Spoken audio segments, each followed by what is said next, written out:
Hello दोस्तों। आज हम बात करने वाले हैं बायोनिक 2024 की, जो एक हाईटेक थ्रिलर और एक्शन पैक्ड मूवी है। ये कहानी है एक इंसान की जो एडवांस्ड बायोनिक टेक्नोलॉजी के जरिए एक सुपर ह्यूमन बन जाता है। मूवी में साइंस और इमोशंस का जबरदस्त मिक्स है और एंड तक देखोगे तो बहुत ही ज्यादा मजा आएगा। कहानी की शुरुआत 2035 से होती है, जहां दुनिया ने जबरदस्त तरक्की कर ली है। यहाँ बायोना नाम की एक कंपनी का जिक्र होता है, जो इंसानी शरीर के लिए ऐसे पुर्जे बनाती है जिन्हें जोड़ने पर लोग आम इंसानों से ज्यादा ताकतवर और तेज हो जाते हैं। इन्हें बायोनिक्स कहा जाता है। हालांकि कुछ लोग बायोनिक्स को नापसंद करते हैं और इन्हें खत्म करना चाहते हैं। इसी बीच एक आदमी एक बैंक में दाखिल होता है। अंदर जाते ही एक सुर्ख रोशनी चमकती है। वह सिक्योरिटी गार्ड को समझाता है कि उसका हार टाइटेनियम से बना है। गार्ड उसे अंदर जाने देता है। वह एक कमरे में पहुंचता है जहां उसके चेहरे और आंखों के स्कैन होते हैं। इससे सभी लॉकर्स खुल जाते हैं। इन लॉकरों से उसे मैकेनिकल हाथ मिलते हैं। इनमें से एक हाथ हथियार जैसा होता है, जिसे वह अपने टाइटेनियम वाले हाथ से बदल लेता है और इसके बाद अचानक बैंक के लोगों पर हमला कर देता है, जिसके बाद वह लॉकर तोड़कर हीरे भी चुरा लेता है। और जब सिक्योरिटी गार्ड इसको रोकने की कोशिश करते हैं तो वो उन पर भी हमला कर देता है। लेकिन इस लड़ाई में वह खुद भी जख्मी हो जाता है और वहां से भाग निकलने की कोशिश करता है। वह इसमें कामयाब हो जाता है और भागने के बाद अपने भाई तौर से मिलता है और चुराए हुए हीरे उसके हवाले करता है।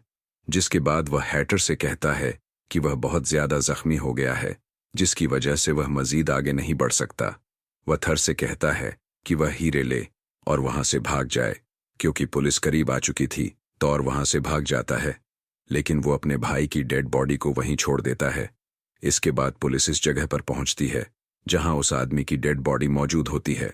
जहां पुलिस को पता चलता है कि वह आदमी एटलेटा नाम का एक बॉक्सर था, जिसका तकबिल बायोनिक ताकत के आने से बर्बाद हो गया था, जिसने एक तजुर्बे की मदद से अपने टाइटेनियम हाथ को मैकेनिकल हाथ से तब्दील करने की कोशिश की। लेकिन हुकूमत इसकी यह शर्त नहीं मानती और इसको रिजेक्ट कर देती है, क्योंकि बायोनिक हाथ को चलाने के लिए एक चिप की जरूरत थी, जिसको एनआईएम शिम्फी की डेड बॉडी से चुराया था। और वही चिप पुलिस को एटलेटा के सर के अंदर से मिलती है। दूसरी तरफ हमें एटलेटा के भाई थॉर को दिखाया जाता है, जो एक बॉक्सिंग एकेडमी में जाता है और चुराए हुए हीरे अपने दोस्तों को दे देता है। तभी एक लड़का जिसका नाम गुस्ताव है, थॉर के पास आता है और उसके गैंग में शामिल होने की बात करता है। थॉर उससे पूछता है कि वह गैंग में क्यों आना चाहता है। जवाब में गुस्ताव कहता है कि वह मौजूदा हालात से तंग आ चुका है और इन्हें बदलना चाहता है। इसके बाद गुस्ताव हीरों को परखता है और थॉर को उनकी क्वालिटी के बारे में बताता है। वह कहता है कि इन हीरों से उन्हें $500,000 मिल सकते हैं, लेकिन जो लोग इस काम में उनकी मदद कर रहे थे वे $1 मिलियन मांग रहे थे। थॉर को इस बात की कोई फिक्र नहीं थी, क्योंकि वह खुद बायोनिक हाथ और पांव बना सकता था, जैसा उसने अपने भाई एटलेटा के लिए बनाए थे। लेकिन इस बार वह इन्हें अलग तरीके से बनाना चाहता था, ताकि उन्हें किसी और सहारे की जरूरत न पड़े। गुस्ताव थॉर से कहता है कि वह किसी को जानता है जो इस काम में उनकी मदद कर सकती है। इसके बाद दोनों एक लड़की से मिलने जाते हैं, जो गुस्ताव की बहन मारिया होती है। मारिया एक लॉन्ग जंप प्लेयर है, जिसकी ख्वाहिश है कि वह लॉन्ग जंप चैंपियन बन जाए। उसकी माँ भी एक लॉन्ग जंप चैंपियन रह चुकी थी और बचपन से मारिया इस खेल के लिए खुद को तैयार कर रही थी ताकि अपनी मां का रिकॉर्ड तोड़ सके। लेकिन मारिया की बहन गैबी ने इस रिकॉर्ड को आसानी से तोड़ दिया था, क्योंकि उसने अपने दाएं पैर को मैकेनिकल पैर से बदल लिया था। इस बायोनिक पैर की मदद से वह इतनी लंबी छलांग लगा सकती थी, जो किसी आम इंसान के लिए नामुमकिन था। गैबी की इस ताकत से प्रभावित होकर लोग भी बायोनिक पार्ट्स लगवाने लगे थे, जिससे उनकी क्षमताओं में बेइंतहा इजाफा हो रहा था। लेकिन इसकी वजह से मारिया जैसे आम खिलाड़ी नजरअंदाज हो रहे थे। दूसरी तरफ गुस्ताव अपनी बहन मारिया को अपने प्लान के बारे में बताता है। हालांकि मारिया कहती है कि वह इस बारे में बाद में बात करेगी। और वहीं दूसरी तरफ हमें बायोना कंपनी दिखाई जाती है, जिसके ओनर डॉक्टर डारियो और रिकार्डो होते हैं, जिसमें से कंपनी का ओनर रिकार्डो गैबी और मारिया का बाप होता है। और इस वक्त पूरी दुनिया में बायोनिक्स की डिमांड अरूज पर होती है, जिसका इस्तेमाल अब हर काम में हो रहा था। और वह यह जानते थे कि इनकी बनाई हुई चिप की अपडेशन के बाद दुनिया भर में इनके बनाए हुए हाथ पांव की ताकत और रफ्तार 30 गुना तक बढ़ जाएगी। डारियो और रिकार्डो के साथ एक लेडी भी होती है, जिसका नाम वंडा होता है। और ये तीनों गैबी के मैनेजर्स होते हैं और इस बात से खुश होते हैं कि इनकी बनाई गई चिप के अपडेट होने के बाद गैबी पहले से ज्यादा ताकतवर हो जाएगी, जिससे वो नए रिकॉर्ड बना सकती थी। दूसरी तरफ हमें दिखाया जाता है कि मारिया हैथोर से मिलती है, जहां पर हैथोर मारिया को अपने भाई के मुस्तकबिल की बर्बादी के बारे में बताता है कि कैसे उसका मुस्तकबिल मुश्किल हो गया था, जिस पर मारिया इसको बताती है कि इसको बायोनिक्स का मुकाबला करने के लिए कई सारे इंजेक्शन लगवाने पड़ते हैं। इस पर थॉर इसको कहता है कि तुम बायोनिक्स क्यों नहीं बन जाती, और इसी रात मारिया एक ऐड देखती है जिसमें इसे गैबी नजर आती है, जो पहले से ज्यादा ताकतवर नजर आ रही थी, जो इसकी मेहनत की वजह से नहीं बल्कि इसके मैकेनिकल टांग की वजह से था। और जब वह घर जाती है तो इसका बाप रिकार्डो और उसकी बहन गैबी पार्टी की सेलिब्रेशन कर रहे होते हैं, जहां मारिया और गैबी के दरमियान लड़ाई होती है। जिसके बाद मारिया अपने बाइक पर बैठकर एक गाना प्ले करती है जो इसकी माँ इसके लिए गाया करती थी, और वहां से चली जाती है। और वहीं रास्ते में इसका एक्सीडेंट हो जाता है, जिसके बाद वह खुद को एक हॉस्पिटल में पाती है। और जब इसकी आंख खुलती है तो वह अपने सामने थर को देखती है और इसकी फैमिली के बाकी लोग इसके इर्द गिर्द मौजूद होते हैं। और इसी दौरान मारिया को पता चलता है कि इसका एक पैर काट दिया गया है, जिसको देखकर वह चीखना और चिल्लाना शुरू कर देती है। जब ऑडिटर्स ये सब देखते हैं तो वह इसको नींद का इंजेक्शन लगा देते हैं। और वहीं दूसरी तरफ पुलिस हैथोर और इसके साथियों की तलाश में होती है, जिन पर पुलिस को शक होता है कि वह लोग खिलाड़ियों को बायोनिक बनाने के लिए इनके हाथ पांव को कटवा देते हैं। इसके बाद हमें मारिया को दिखाया जाता है जो अपना मोबाइल चेक करती है, तो इसको हैथोर का मैसेज मिलता है जिसमें लिखा होता है कि मेरा भेजा हुआ तोहफा मिला या नहीं। इस दौरान मारिया गिरने लगती है, लेकिन गैबी इसको संभाल लेती है और इसको चलने पर उकसा है। साथ ही मारिया को थॉर का गिफ्ट भी देती है, जो एक बॉक्स में मौजूद गुड़िया होती है जिस पर बायोनिक पुर्जे लगे होते हैं, जो इस बात की तरफ इशारा होता है कि थॉर मारिया को बायोनिक पुर्जों की मदद से ताकतवर बनाना चाहता है, जिसको देखकर मारिया बहुत खुश हो जाती है। और दूसरी तरफ वह NIM के सर में लगा दी जाती है। डॉक्टर डारियो मारिया का इलाज करते हैं और सब कुछ बेहतर तरीके से वैसे ही होता है जैसा इन लोगों ने सोचा था। इसके बाद मारिया को रोबोटिक पांव लगाया जाता है, जिसके बाद मारिया की खुशी अरूज पर होती है, क्योंकि वह सब कुछ पहले से बेहतर तरीके से कर सकती थी। और इसके बाद जब वह जंप लगाने की कोशिश करती है तो जमीन पर गिर पड़ती है, जिसके बाद डॉक्टर डारियो इसे समझाते हैं कि अभी इसकी एनर्जी बहुत कम स्केल पर है और अगर इसका लेवल 0 आया तो वह कोमा में भी जा सकती है। लेकिन इसके साथ ही मारिया को यह भी बताते हैं कि इसे अपने आप को चार्ज रखने के लिए कम से कम 12 घंटे सोना होगा। जिसके बाद वहां थोर आ जाता है और आहिस्ता आहिस्ता इनके दरमियान नजदीकी बढ़ने लगती है। इसी दौरान थोर मारिया से कहता है कि अब बदला लेने का वक्त आ गया है। मारिया उसकी बात मान लेती है, लेकिन शर्त रखती है कि इस पूरे मामले से उसके भाई गुस्ताव को दूर रखा जाएगा। थॉर उसकी बात मान लेता है। अगले सीन में एक ट्रक दिखाया जाता है जो पैसों से भरा हुआ था। वहीं मारिया और थॉर भी नजर आते हैं। वे ट्रक का पीछा करते हैं और एक योजनाबद्ध तरीके से उसका एक्सीडेंट करवा देते हैं, जिसकी वजह से ट्रक के अंदर मौजूद ड्राइवर और गार्ड जख्मी हो जाते हैं। जिसके बाद थॉर एक गार्ड को जान से मार देता है। इसके बाद मारिया खौफजदा हो जाती है और क्योंकि पुलिस करीब आ रही थी इसीलिए वह लोग वहां से पैसे लेकर भाग जाते हैं। जिसके बाद मारिया थॉर को कहती है कि उसे गार्ड को नहीं मारना चाहिए था, जिस पर थॉर मारिया को कहता है कि इस अर्ड ने मारिया का चेहरा देख लिया था, जिसकी वजह से इसको मारना जरूरी था। और तभी मारिया का भाई गुस्ताव वो भी वहां आ जाता है, जिसको देखकर मारिया हैरान रह जाती है। मारिया थॉर से कहती है कि उसने वादा किया था कि वह गुस्ताव को इन सब में शामिल नहीं करेगा। तभी थॉर उसे बताता है कि इस पूरे मास्टर प्लान के पीछे उसके भाई गुस्ताव का ही दिमाग है। अब थॉर और उसके साथियों ने तमाम पैसे इकट्ठे कर लिए थे, जिन्हें वे उन हैकर्स को देने वाले थे जो उन्हें NIM के बारे में जानकारी देने वाले थे। इसके अलावा उनका मिशन उन लोगों को बर्बाद करना भी था जो भविष्य में बायोनिक्स बनने वाले थे। यह सब मारिया को बेहद गलत लगता है। वह अपने भाई गुस्ताव को लेकर वहां से जाना चाहती है, लेकिन गुस्ताव उसकी बात मानने से इनकार कर देता है। वह कहता है कि वह सिस्टम के खिलाफ लड़ना चाहता है। उसकी बातें सुनकर मारिया नाराज होकर वहां से चली जाती है। दूसरी तरफ पुलिस को पता चलता है कि हमलावरों में से एक के पास बायोनिक पैर था। इसके बाद वे मारिया के एक्सीडेंट की वीडियो दोबारा जांचने लगते हैं। दूसरी तरफ हम मारिया को देखते हैं जो अपनी जिंदगी को लेकर परेशान है। तभी उसकी बहन गैबी और उसके पिता रिकार्डो आते हैं। रिकार्डो मारिया को यह खुशखबरी सुनाता है कि बायोना कंपनी उसे स्पॉन्सर करेगी, जिससे वह भी प्लेयर बनकर प्रतियोगिता में हिस्सा ले सकती है।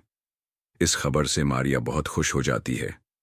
अगले सीन में गुस्ताव और एक पुलिस वाले की बातचीत दिखाई जाती है। पुलिस वाला गुस्ताव के हाथ पर थॉर से संबंधित टैटू को देख लेता है। दूसरी तरफ गैबी और मारिया के बीच बहस हो जाती है। जब पुलिस वाला इनके पास आता है तो मारिया उसे अपने रोबोटिक पांव से धक्का दे देती है, जिससे वह जमीन पर गिर जाता है। इसके बाद गुस्से में आकर मारिया पुलिस वाले से कहती है कि वह अपना काम बेहतर तरीके से करे और फिर वहां से चली जाती है। और दूसरी तरफ पुलिस मारिया और इसके एक्सीडेंट के बारे में इसकी फैमिली से बातचीत करती है, लेकिन उनका शक तौर पर जाता है, जिस पर गुस्ता वो पुलिस वाले पर गुस्से से चिल्लाता है और उसको कहता है कि थॉर को इन सब से दूर रखा जाए। इसके बाद गुस्ताव थॉर को फोन कॉल पर सब बताता है, जिसे गैबी सुन लेती है और वह इनके बारे में जानकारी इकट्ठी करने में लग जाती है। और जैसे ही वह पुलिस को की गई कॉल की रिकॉर्डिंग सुनती है, इसकी माँ का इटालियन सॉन्ग प्ले हो जाता है, जो कि बैकग्राउंड में चल रहा होता है, जहां गैबी को पता चल जाता है कि मारिया ने अपना एक्सीडेंट खुद करवाया था ताकि वह बायोनिक बन सके। और वहीं हमें कंपटीशन डे भी दिखाया जाता है, जिसमें दोनों बहनें अपने ही बनाए हुए रिकॉर्ड तोड़ रही थीं, लेकिन मारिया अब भी गैबी से आगे थी। इसको देखकर गब भी हैरान रह गई थी, जिस दौरान डॉक्टर डारियो नोटिस करते हैं कि गैबी के दिमाग में स्ट्रेस बढ़ रहा था, जिसकी वजह से वह गैबी को कूदने से मना करते हैं, लेकिन वो बात नहीं मानती और जंप के दौरान जमीन पर गिर जाती है। इसके बाद इसको अस्पताल ले जाया जाता है। वहीं दूसरी तरफ मारिया अपने बाप रिकार्डो से कहती है कि क्यों आपने हम दोनों बहनों में दुश्मनी पैदा कर दी है, जिस पर रिकार्डो इसे कहता है कि इसने जो किया अपनी दोनों बेटियों के मुस्तकबिल को बेहतर करने के लिए किया है। और अगले दिन जब गैबी को होश आ जाता है तो वह मारिया को अपने पास देखती है और कहती है कि वह जानती है कि मारिया ने अपना एक्सीडेंट जानबूझकर करवाया था। और वहीं दूसरी तरफ थॉर को एनआईएम के बारे में मालूमात हासिल हो जाती है, जिसके बाद वो मारिया को कहता है कि वक्त आ गया है, दुनिया को बदल सकते हैं। लेकिन मारिया इसका साथ देने से मना कर देती है, जिसके बाद वो इस पर गुस्से से चिल्लाता है, क्योंकि इसी ने मारिया को इस काबिल बनाया था जिसकी वजह से वो वर्ल्ड रिकॉर्ड बना सकती थी। उसकी बात सुनने के बाद मारी वहां से गुस्से में चली जाती है और अगले ही दिन थोर के साथ ही मारिया के जूस में कोई दवा मिला देते हैं, जिसकी वजह से वह बेबस होकर जमीन पर गिर जाती है और चल नहीं पाती। और इसी दौरान वह उसकी बहन गैबी को भी अगवा कर लेते हैं और इसके बाप रिकार्डो को भी मारते हैं। और जब गुस्तावो यह सब देखता है तो वह थॉर पर चिल्लाता है कि वह यह सब ठीक नहीं कर रहा, लेकिन थॉर इसकी एक नहीं मानता और इसको खुद पर भरोसा करने के लिए कहता है। इसके बाद वह मारिया के पास आता है, जो नियम बेहोशी में होती है, और इससे तय है कि अगर अपनी फैमिली सही सलामत चाहिए तो उसे इसकी मदद करना होगी। और अगले ही दिन वह लोग मारिया को अपने मंसूबे के बारे में बताते हैं और यह भी बताते हैं कि कैसे वह अपनी ताकत का इस्तेमाल करके उस चिप्स वाले बैग को चुरा सकती है। जिसके बाद मारिया ने इनके बताए प्लान के मुताबिक आसानी से वह बैग चोरी कर लिया था, जिसमें वह चिप्स मौजूद थी। जिसके बाद डारियो को भी प्लांट्स के चुराने की खबर हो जाती है, जिसे मारिया ने चुराया था, क्योंकि इसने सीसीटीवी फुटेज में मारिया को बैग चुराते हुए देख लिया था। इसके बाद हमें मारिया को दिखाया जाता है जब वह बैग चुराकर भाग रही होती है। इस दौरान उसे थॉर की बाइक नजर आती है, जिस पर उसका भाई गुस्ताव सवार होता है। मारिया, जिसे लगता है कि वह थॉर है, उसे टक्कर मारकर एक्सीडेंट कर देती है। इसके परिणाम स्वरूप गुस्ताव बुरी तरह जख्मी हो जाता है। बाद में मारिया को यह पता चलता है कि वह थॉर नहीं बल्कि उसका भाई गुस्ताव था। इस घटना के बाद थॉर अपनी पूरी टीम के साथ मौके पर पहुंच जाता है, जिसके बाद मारिया गुस्से में अथर पर हमला कर देती है, लेकिन वो लोग मारिया को मारकर बेहोश कर देते हैं। और जब मारिया को होश आता है तो वह खुद को अपनी पूरी फैमिली के साथ पाती है, जिन्हें थॉर और उसके साथियों ने गवाह कर लिया था। जिसके बाद वो थॉर और इसके बॉस को देखती है, जो बैग के हासिल होने पर खुशी मना रहे थे, जिसमें चिप्स थीं। लेकिन इसी दौरान मारिया खुद को आज़ाद कर लेती है और इस टेबल पर एक जोरदार टांग मार देती है, जिसके बाद वह सारी चिप्स बिखर जाती हैं।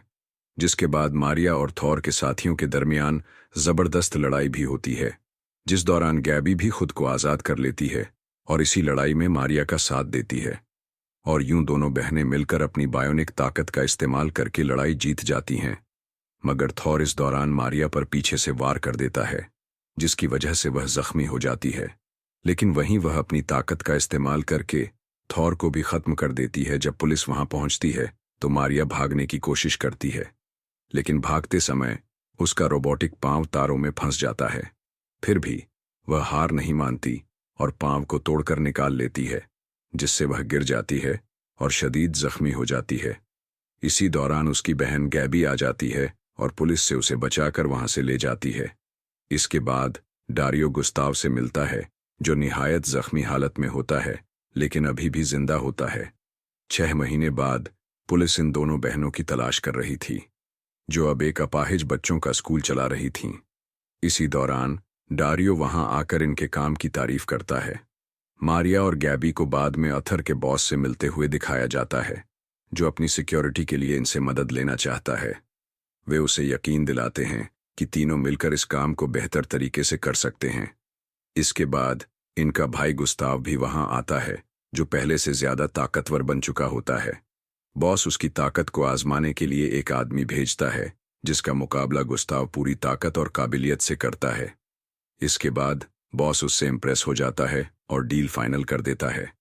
इसके बाद मिलने वाले पैसों का इस्तेमाल ये तीनों बहन भाई अच्छे कामों के लिए करने का फैसला करते हैं। तो दोस्तों, ये थी एक झलक बायोनिक 2024 की। अगर आपको साइंस, टेक्नोलॉजी और एक्शन का ज़बरदस्त कॉम्बिनेशन पसंद आया हो तो लाइक, शेयर और सब्सक्राइब करना ना भूलें। अपने विचार कमेंट्स में ज़रूर बताएं और हमारे अगले एक्साइटिंग मूवी ब्रेकडाउन के लिए जुड़े रहिए। जल्दी मिलते हैं।